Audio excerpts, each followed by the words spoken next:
बच्चों good morning. बच्चों आज मैं आपके लिए लेके आया हूँ किसी भी संख्या का वर्ग निकालना। ये मैं आपको सिखाने वाला हूँ कि किसी भी संख्या का वर्ग कैसे निकालते हैं।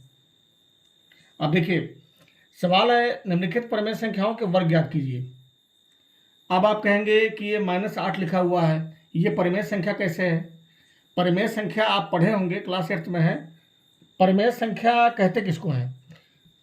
तो परिमेय संख्या का मतलब ये होता है कि ऐसी संख्याएं जो p/q के रूप में हो, ठीक है, लेकिन q का मान 0 ना हो, नीचे वाली संख्या 0 ना हो, ठीक है। अब ये -8 लिखा हुआ है, इसके नीचे हम 1 लगा सकते हैं, तो -8 एक परिमेय संख्या के रूप में आ जाएगी, तो इसको हम परिमेय संख्या कह सकते हैं, ठीक है। तो -8 का हमें वर्ग निकालना है। वर्ग का मतलब होता है स्क्वायर, SQUARE, स्क्वायर, यानी कि किसी भी संख्या पे जब हम घात 2 लगाते हैं, ठीक है, जैसे मान लिया 2 है, अब इसे हमें लिखना है वर्ग के रूप में, तो इस पे घात 2 लगाएंगे, इसको घात पढ़ा जाता है, यानी कि बीजगणित में इसको बोलते हैं पावर, यानी कि घात, ठीक है। तो जब घात 2 लिखा जाता है तो उसको पढ़ा जाता है स्क्वायर, ठीक है। जब घात 2 रहेगा तभी स्क्वायर पढ़ा जाएगा। घात 3 रहे, 4 रहे, 5 रहे, 6 रहे तो स्क्वायर नहीं पढ़ा जाएगा। केवल जब घात 2 रहेगा तभी उसको स्क्वायर पढ़ेंगे, इसको पढ़ेंगे 2 स्क्वायर। तो ये है आपका स्क्वायर यानी कि वर्ग। हिंदी में कहते हैं वर्ग और इंग्लिश में कहते हैं स्क्वायर। हिंदी में इसको कहा जाता है वर्ग, है ना।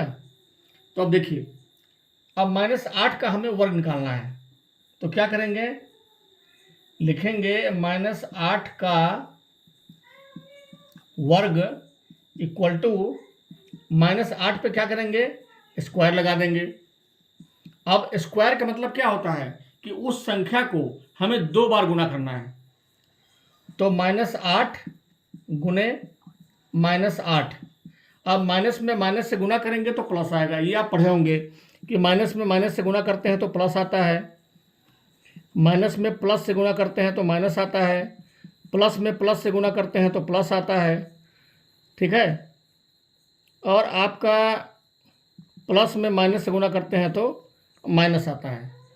तो चिन्ह जब बराबर रहता है, यानी कि माइनस माइनस में गुना करेंगे तो प्लस आएगा, या प्लस में प्लस से गुना करेंगे तो भी प्लस आएगा। चिन्ह जब बराबर रहेगा तो हमेशा प्लस आएगा, और चिन्ह जब अपोजिट रहेगा, यानी कि एक माइनस में और एक प्लस में, तो हमेशा माइनस आएगा। इसको याद करने का यही एक ट्रिक है, ठीक है। ध्यान रखिएगा, चिन्ह अगर बराबर है, माइनस में माइनस से गुना कर रहे हैं तो प्लस आएगा, या प्लस में प्लस से गुना करेंगे तो भी प्लस आएगा। तो ये आपका है, इसको याद रखने का हमेशा एक ट्रिक है, एक तरीका है जो हमेशा दिमाग में रखिएगा। तो यहाँ माइनस में माइनस से गुना करेंगे तो प्लस आएगा, और 8 में 8 से गुना करेंगे तो 64 हो जाएगा। अब यहाँ प्लस हम लिखें या ना लिखें, किसी संख्या के पहले अगर प्लस लगा हुआ है तो भी वह प्लस में माना जाएगा, और अगर प्लस नहीं लिखा हुआ है तो भी वह प्लस में ही माना जाएगा, ठीक है। तो प्लस हम यहाँ लिखें या ना लिखें, उससे कोई दिक्कत नहीं है। तो ये आपका -8 का वर्ग कितना आया, 64 आया, यानी कि 64। चलिए अब दूसरा सवाल देखिए। दूसरा सवाल आपका है B 15/19। अब 15/19 का हमें निकालना है वर्ग। कैसे निकालेंगे, इसको मिटा दीजिए रफ। 15/19 का वर्ग निकालना है तो लिखेंगे 15/19 का वर्ग इक्वल टू 15/19 का क्या करेंगे, स्क्वायर कर देंगे, और 15/19 को हम 2 बार गुना कर देंगे, ठीक। अब 15/19 को हम 2 बार जब गुना करेंगे तो 15 में ऊपर की संख्या का गुना ऊपर की संख्या से, तो 15 में 15 से गुना करेंगे तो आपका आ जाएगा 225, और 19 में 19 से हम गुना करेंगे तो कितना आएगा, 9 9 81, 171 आया, न करना 1, 361 आया। तो यहाँ पे लिखेंगे 361, तो 225 बटा 361, ये देखिए ये आपका हो गया आंसर। यानी कि जो ऊपर की संख्या है ये 15 का वर्ग है 225, और नीचे जो 19 लिखा हुआ है इसको 2 बार गुना किए तो 361 आया। इसी आधार पे 15 बट्टा 19 का वर्ग कितना आ गया, 225 बटा 361। तो हमेशा ध्यान रखिएगा, किसी भी संख्या का वर्ग अगर हम निकाल रहे हैं तो उस संख्या को 2 बार हमें गुना कर देना है। चलिए एक सवाल और लेते हैं। सी, यहाँ पे लिखा हुआ है -125। अब इसका हमें वर्ग निकालना है, तो -125 का वर्ग बराबर हो जाएगा -125, इस पे घात 2 लगा दीजिए यानी कि स्क्वायर। अब इसको हमें 2 बार गुना कर देना है, -125 गुने -125। अब 2 बार गुना करने पर कितना आएगा, तो 125 में 125 से गुना कर दीजिए। 5 पच्चे 25 के 5 हासिल 2, 5 10 2 12 के 2 हासिल 1, 5 कम 5 1 6, 2 पंचे 10 के 0 हासिल 1, 2 दूनी 4 1 5, 2 1 कम 2, और ये आपका हो गया 1 से गुना करिए, 5 कम 5, 2 1 कम 2, और 1 1 कम 1, ये आपका आ गया 5 2, 5 5 10 6 16 के 6 हासिल 1, 2 2 4 1 5 1, 15,625। अब ये माइनस में माइनस से गुना करेंगे तो प्लस आ जाएगा। 125 में 125 से गुना किए 15,625, ये आपका हो गया आंसर। तो माइनस में माइनस से गुना किए प्लस आया, प्लस हम यहाँ लिखें या ना लिखें उससे कोई दिक्कत नहीं है। तो ये आपका सवाल हो गया। अब आप देखिए अगला सवाल है 16 बट्टा 17, इसका हमें वर्ग निकालना है। तो लिखिए 16 बट्टा 17 का वर्ग, 16 बट्टा 17 स्क्वायर लगा दीजिए। उसके बाद 16 बट्टा 17 को 2 बार गुना कर दीजिए, 16 बट्टा 17 गुने 16 बट्टा 17। अब 16 में 16 से गुना करेंगे तो हमारा कितना आएगा, 256 आएगा। ऊपर हमारा आ गया 256, और 17 में 17 से गुना करेंगे तो कितना आएगा, ये आपका आ जाएगा 9 7 1 8, 289। तो ये आपका हो गया आंसर। तो 256 बटा 289 ये हमारा आ गया 16 बटे 17 का वर्ग। तो इस तरीके से निकालना है, बहुत आसान है वर्ग निकालना, समझ में आपके आ गया होगा। चलिए एक सवाल और लेते हैं। -4 बटा 9, इसका वर्ग निकालते हैं। -4 बटे 9 का वर्ग इक्वल टू -4 बटे 9 का क्या करेंगे, स्क्वायर लगा देंगे। जब भी वर्ग निकालना हो सीधा आपको स्क्वायर लगा देना है, स्क्वायर का ही हिंदी होता है वर्ग। तो -4 बटे 9 को 2 बार गुना करिए। अब -4 में -4 से गुना करेंगे तो माइनस में माइनस से गुना करेंगे प्लस हो जाएगा। प्लस हम लिखें या ना लिखें, 4 चौक 16 ऊपर आ गया, नीचे आ गया 9 9 81। तो ये आपका -4 बटे 9 का वर्ग कितना आया, 16 बटा 81। ये आपका हो गया सवाल। तो ऐसे ही आपको लगाना है। एक सवाल मैं ले लेता हूं जी का। ये लिखा हुआ है -7 बटा 11, इसका हमें वर्ग निकालना है। -7 बटे 11 का वर्ग इक्वल टू -7 बटे 11 का स्क्वायर लगा दीजिए। अब इसको 2 बार गुना कर दीजिए, -7 बटे 11 गुने -7 बटा 11।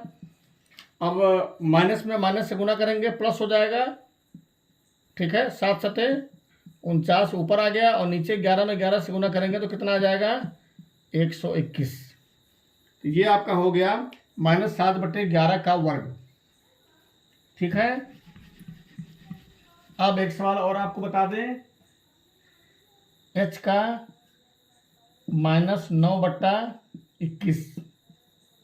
अब -9 बट्टा 21 का वर्ग आपका हो जाएगा -9/21 का वर्ग लगा दीजिए, -9/21 गुने -9/21। अब आपका माइनस में माइनस से गुना करेंगे प्लस हो जाएगा, 9×9 = 81, प्लस लिखे या न लिखे, 21 में 21 से गुना करेंगे तो आपका आएगा 441। ये आपका हो गया 81/441। ये देखिए 21 में 21 से गुना किए, 2 दूनी 4, 1 2 2 4 4, 441 आ रहा है, सही है। तो ये आपका हो गया सवाल, -9/21 का वर्ग 81/441। फिर आपका एक सवाल है, बस 2 सवाल और बचा है, -8/13। अब -8/13 का वर्ग बराबर -8/13 का निकाल दीजिए, लिख दीजिए स्क्वायर। अब -8/13 गुने -8/13, 2 बार गुना कर देंगे। अब ऊपर की संख्या का गुना ऊपर की संख्या से करेंगे, माइनस में माइनस से गुना करेंगे तो प्लस आ जाएगा। प्लस यहाँ लिखे या ना लिखे, 8×8 = 64, और बटा 13 में 13 से गुना करेंगे तो आपका आ जाएगा 169। तो ये आपका हो गया -8/13 का वर्ग। आपका ये अंतिम सवाल है जे, -15/17, -15/17 का वर्ग हो जाएगा -15/17, ये स्क्वायर लगा दीजिए यानी कि वर्ग। और -15/17 को 2 बार गुना करेंगे तो -15/17 गुने -15/17, माइनस में माइनस से गुना करेंगे प्लस हो जाएगा। 15 में 15 से गुना करेंगे आपका 225 आएगा, और 17 में 17 से गुना करेंगे आपका 289 आएगा। गुना करके देख लीजिए एक बार, 119 आएगा ऊपर, 17 9 7 1 8 1 1 2, 289 आएगा। तो ये आपका आ गया -15/17 का वर्ग 225/289। तो ये आपका हो गया वर्ग निकालना। अब एक चीज ध्यान रखिएगा बच्चों, कि अगर कोई आपसे पूछता है कि सम संख्या का वर्ग क्या होता है, तो आप क्या बताओगे? तो सम संख्या का वर्ग हमेशा सम संख्या ही होता है, और विषम संख्या का वर्ग हमेशा विषम संख्या ही होता है। जैसे हम बता दें आपको, सम संख्या का मतलब क्या होता है? सम संख्या का मतलब होता है, जिसको आप बोलते हैं इंग्लिश में, क्या बोलते हैं इंग्लिश में सम संख्या को? इवन नंबर, है ना?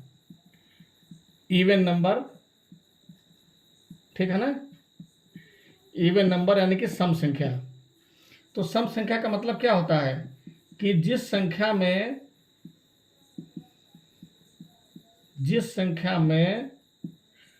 2 से पूरा भाग लग जाए, जिस संख्या में 2 से पूरा भाग लग जाए, उससे क्या कहते हैं? सम संख्या कहते हैं।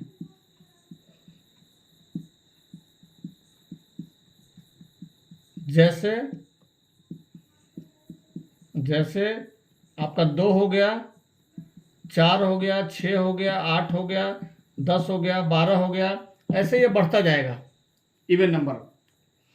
और विषम संख्या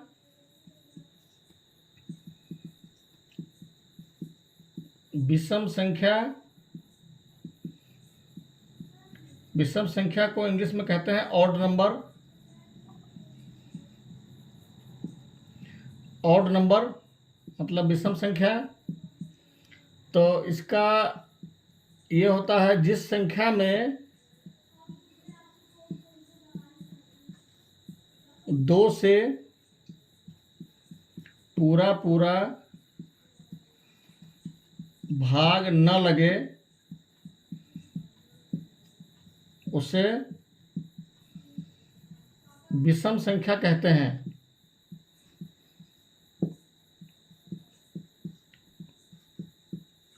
ये हो गया आपका, जैसे 3, 5, 7, 9, 11, 13 डॉट डॉट ऐसे बढ़ता जाएगा। अब केवल आपको इतना समझाने के लिए हमने ये दोनों लिखा है। क्या समझाने के लिए कि क्या सम संख्या का वर्ग एक सम संख्या होती है, या दूसरा क्वेश्चन, क्या विषम संख्या का वर्ग एक विषम संख्या होती है, ये आपसे पूछा जा सकता है। तो देखते हैं, देखिए ये सम संख्या है 2, अगर इसका हम वर्ग निकालते हैं तो वर्ग का मतलब होता है स्क्वायर, आपको बताया अभी। तो 2 का स्क्वायर जब निकालेंगे, 2 का वर्ग जब करेंगे तो 2 को हमें 2 बार गुना करना पड़ेगा। तो 2 गुने 2 कितना आएगा? 4। तो 4 आएगा। तो 4 क्या है? 2 भी विषम संख्या है, इसमें 2 से भाग लग जाएगा, 2 एक कम 2, ठीक है। तो पूरा पूरा भाग लग जाए। पूरा पूरा भाग का मतलब क्या कि जब हम किसी संख्या में 2 से भाग लगाएंगे तो शेषफल हमारा 0 आना चाहिए, अन्य कोई शेषफल नहीं आना चाहिए। 0 के अलावा कोई भी शेषफल नहीं आना चाहिए, तभी वो पूरा पूरा भाग लग पाएगा। यहाँ देखिए 4 में हम 2 से भाग लगाएंगे, 2 दूनी 4, शेषफल हमारा कुछ नहीं बचेगा, 0 बचेगा। तो जब कुछ नहीं बचेगा शेषफल, तो वह क्या होगा? सम संख्या होगा। तो जब 4 का हम वर्ग निकालेंगे, स्क्वायर निकालेंगे, तो 4 को 2 बार गुना करना पड़ेगा।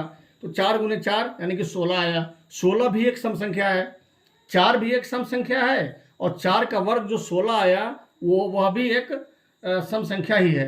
8 हमारा एक सम संख्या है, क्योंकि 8 में 2 से भाग लग जाएगा। और 8 का जब हम वर्ग निकालेंगे तो 8 गुने 8 यानी कि 64, 64 में भी 2 से पूरा पूरा भाग लग जाएगा। 64 भी एक सम संख्या ही है। 10 का वर्ग निकालेंगे, 10 दहाई 100, तो 10 भी एक सम संख्या है, और 10 का वर्ग 100 भी एक सम संख्या है। 12 का हम वर्ग निकालेंगे तो 12 गुने 12 144 आएगा।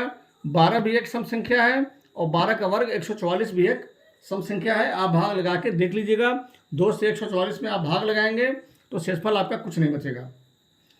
तो ऐसे ही विषम संख्या है। तो आप ये समझ गए होंगे कि सम संख्या का वर्ग एक सम संख्या ही होती है, ये सत्य है। विषम संख्या का वर्ग एक विषम संख्या ही होती है। यहाँ विषम संख्या 3 है, 3 का वर्ग निकालेंगे तो 3 गुने 3 जो आएगा वर्ग 9, 9 भी एक क्या है? विषम संख्या ही है। 5 एक विषम संख्या है, इसमें अगर हम 2 से भाग लगाएंगे तो हमारा शेषफल बच जाएगा। 2 दूनी 4, एक शेषफल बचेगा, तो यह एक विषम संख्या है।